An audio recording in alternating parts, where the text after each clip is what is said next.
BA पाठ संस्कृत प्रथम प्रश्न पत्र हितोपदेश मित्र लाभ 198 से 205 पद्य। डॉक्टर मनीषा गोदारस आचार्य संस्कृत राजकीय बांगड़ महाविद्यालय टीका। 198वां पद्य। यतः क्योंकि सन्मार्गे तावदास्ते प्रभवति मनुष्य तावदेव इंद्रियाणां लज्जां तावद् विदते विनयमपि समालम्बते तावदेव भ्रूचाप आकृष्ट मुक्ता श्रवणपथ गता नीलपक्ष्मान एते यावत् लीलावती न रीति धृतिमुषु दृष्टिबाणा पतन्ति। पुरुष तावद सन्मार्गे आस्ते, क्योंकि पुरुष तभी तक अच्छे मार्ग में रहता है। तावदेव इंद्रियाणां प्रभवति, तभी तक इंद्रियों को वश में रखता है। तावद लज्जां विदते, तभी तक लज्जा रखता है। विनयमपि समालम्बते तावदेव, और तभी तक नम्रता का सहारा लेता है। यावत जब तक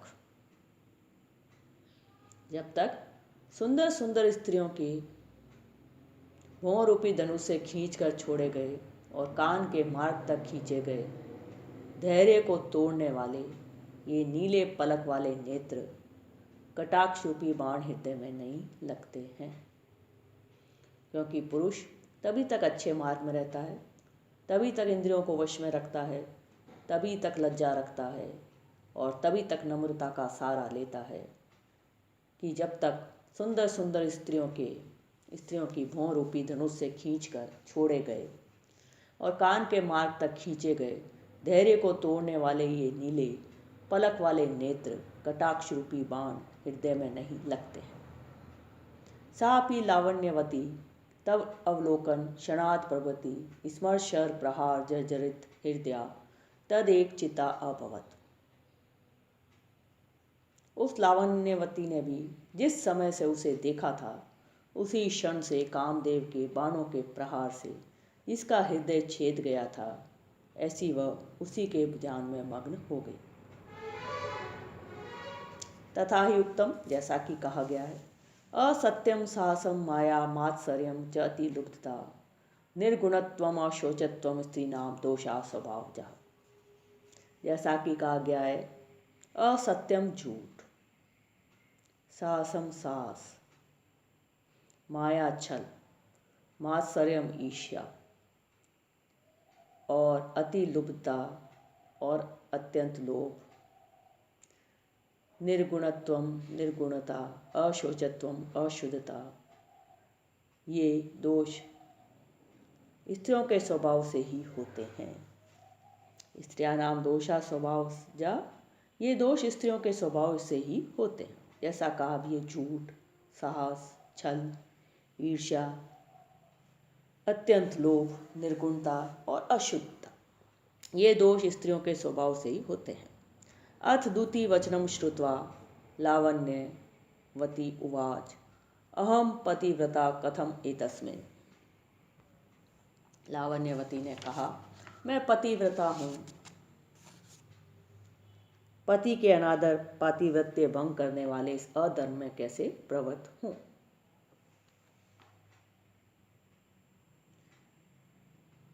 अथ दूती वचनम श्रुत्वा लावण्यवती उवाच अहम पतिव्रता कथम एतस्मिन् अधर्मे प्रतिलग्ने प्रवर्ते। फिर दूती की बात सुनकर लावण्यवती बोली, मैं पतिव्रता हूँ, पति के अनादर पातिव्रत्य भंग करने वाले इस अधर्म में कैसे प्रवृत्त हूँ।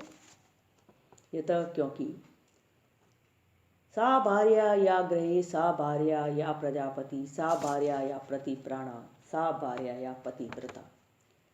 क्योंकि जो गृहस्थ आश्रम के कार्य में कुशल, पुत्रवती, पति को प्राणों के समान समझने वाली तथा पतिव्रता है, वह भार्या कहलाती है।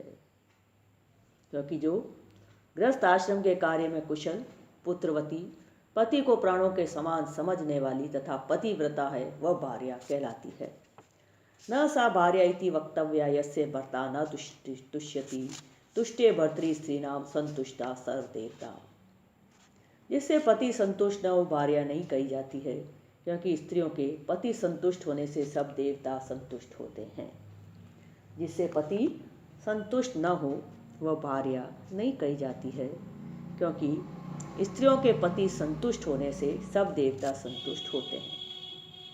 ततो यत् यद आदिष्टि मे प्राणेश्वर तदेव अहम अविचारितम करोमि।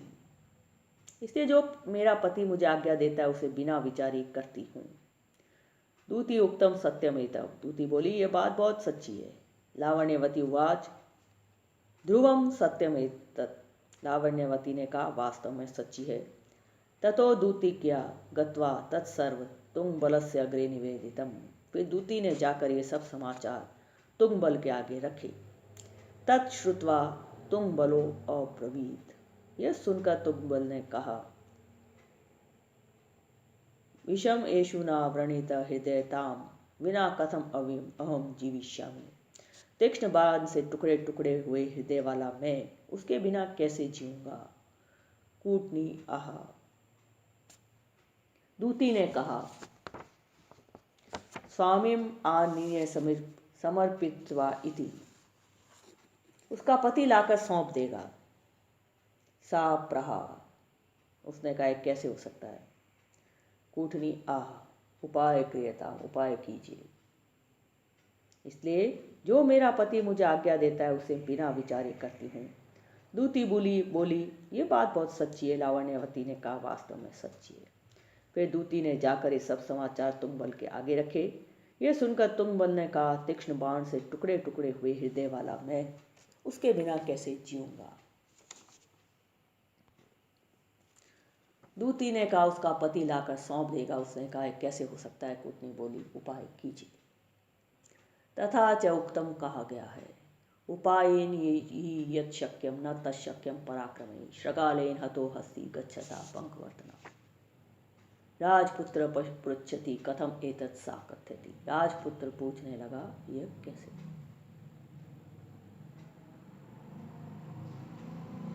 उपायेन यत् शक्यम न शक्यम पराक्रमे। जो उपाय से संभव है वह पराक्रम से संभव नहीं है। जैसे कीचड़ के मार्ग से जाता हुआ हाथी सियार के द्वारा मारा गया। राजपुत्र पूछने लगा यह कथा कैसी है। वह कहने लगी अस्ति ब्रह्मारण्य कपूर तिलको नाम हस्ती। ब्रह्म वन में कपूर तिलक नामक हाथी था। तम अवलोक्य सर्वे श्रगाला चिंतयन्ति स्म। उसको देखकर सब गीदड़ों ने सोचा यद अयम केनपि उपायन म्रियते तदा अस्माकं एतद् देहेन मास चतुष्टयस्य भोजनम भविष्यति। उसको देखकर सब गीदड़ों ने सोचा यदि यह किसी उपाय से मारा जाए तो उसकी देह से हमारा 4 महीने का भोजन होगा। तत्र एकेन वृक्षकालेन प्रतिज्ञातम मया बुद्धि प्रभावात् अस्य मरणं साधितव्यम्। उनमें से एक बूढ़े गीदड़ ने इस बात की प्रतिज्ञा की मैं इसे बुद्धि के बल से मार दूंगा। अनंतर स वंचक कपूर तिलक समीपम गत्वा साष्टांग पातम प्रणम्य उवाच। फिर उस दूत ने कर्पूर तिलक हाथी के पास जाकर साष्टांग प्रणाम करके कहा देव दृष्टि प्रसादम कुरु। महाराज कृपा दृष्टि कीजिए। हस्ती ब्रूते कह तुम। हाथी बोला कौन हो तुम। कुतः समायात। कहाँ से आए। सो अभवत चंबू को अहम। वह बोला सियार हूँ मैं गीदड़ हूँ मैं। सर्वे वनवासी भी पशु भी मिलित्वा भवत सकाशम प्रस्थापित। सभी वन में निवास करने वाले पशुओं ने पंचायत करके आपके पास भेजा है। यद विना राज्यावस्था तुम न युक्तम तदा अत्र अट्वी राज्य अभिषेक तुम भवान सर्व स्वामी गुणोपेता निरूपित। कि बिना राजा सब वन के रहने वाले पशुओं ने पंचायत करके आपके पास भेजा है कि बिना राजा के यहाँ रहना योग्य नहीं है। इसलिए इस वन के राज्य पर राजा के सब गुणों से शोभायमान होने के कारण आपको ही राज तिलक करने का निश्चय किया है। ब्रह्मवन में कर्पूर तिलक नामक हाथी था।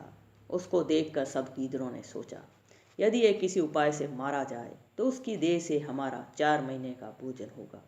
उनमें से एक बूढ़े गीदड़ ने इस बात की प्रतिज्ञा की, मैं इसे बुद्धि के बल से मार दूंगा।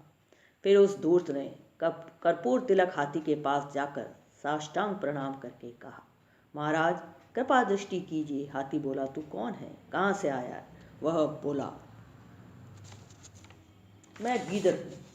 सब वन के रहने वाले पशुओं ने पंचायत करके आपके पास भेजा है कि बिना राजा के यहाँ रहना योग्य नहीं है, इसलिए इस वन के राज्य पर राजा के सब गुणों से शोभायमान होने के कारण आपको ही राज तिलक करने का निश्चय किया है।